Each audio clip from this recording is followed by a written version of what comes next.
Hi there everybody, my name's Laura Daligan, and what I'm doing today is part of the celebrations of the online book launch of Katie Gerard's brand new book, Seath, the Gate is Open. Now I'm the cover artist for this book, and I've been invited today to share with you the creative process behind the cover of the book. I'll just give you a sneak peek of the cover if you haven't seen it. Here we go. It's this piece of art here.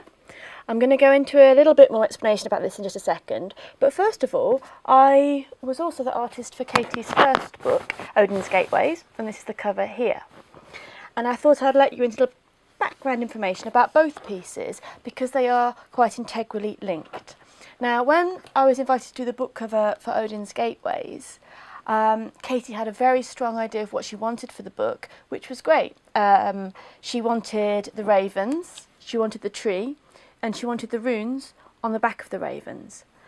So I took that and I wanted to create an image, like with all my art, that carries a lot of emotion, that carries a lot of mood with it.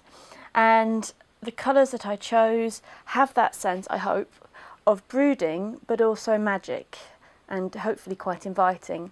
What came up with this piece of artwork was the swirls that I put in the background. And what I like about the swirls, if you can see, I can maybe have a little look closer later. If you have the book yourself, you can see in your own time. But the swirls are representing really the ether, the energy, the magic, so that you know when you're looking at this, you're looking into a magical world. Also, I love ravens and crows, absolutely love them, so it was a real pleasure to create this piece, and it was a creative process really between myself and Katie. So having created an image that I was really happy with for the first book, I kind of felt intimidated for the second book, thinking, but that one was good, let's make another good one now. It's like if you're a musician, you make your first album a success, you've got to kind of have that follow-up album. And because Katie was happy with the first image, she let me a little bit more on a looser rein for the second image for Seath, the Gate is Open. Basically what she said to me was, okay, I want a woman, cloak, staff to represent the Seath, the vulva. And I was like, cool. I didn't really know that much about seething, about Norse trans prophecy before. A little bit, but wasn't my area of expertise. So, as in every piece that I do, I don't just like to draw something and hope it's right. I want to learn, I want to research, I want to make an image that's not only striking, but has that depth, has that knowledge behind it.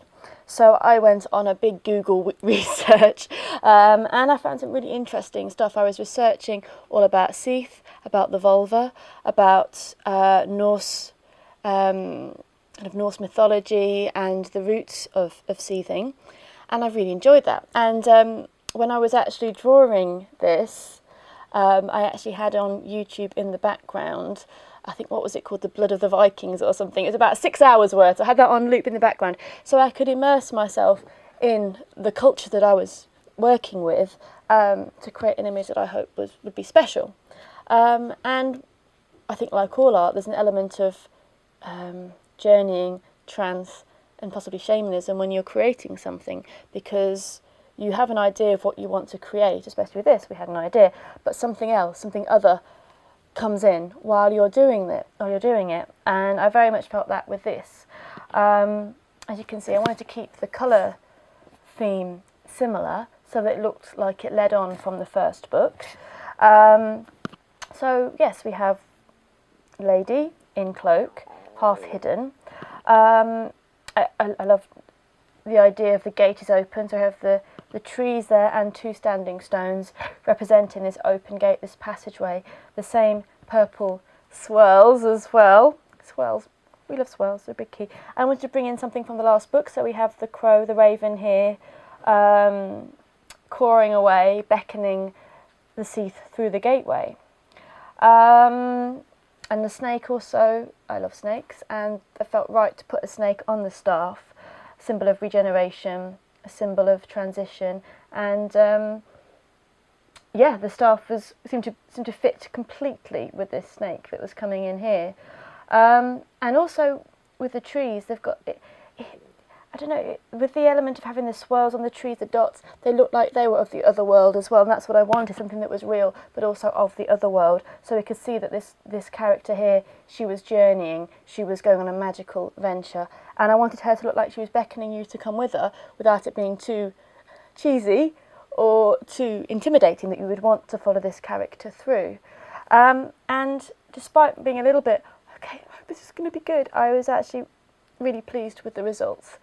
And I really hope you are too. So that's a little bit of a sneaky peek behind the scenes of the cover art for Seath, the Gate is Open.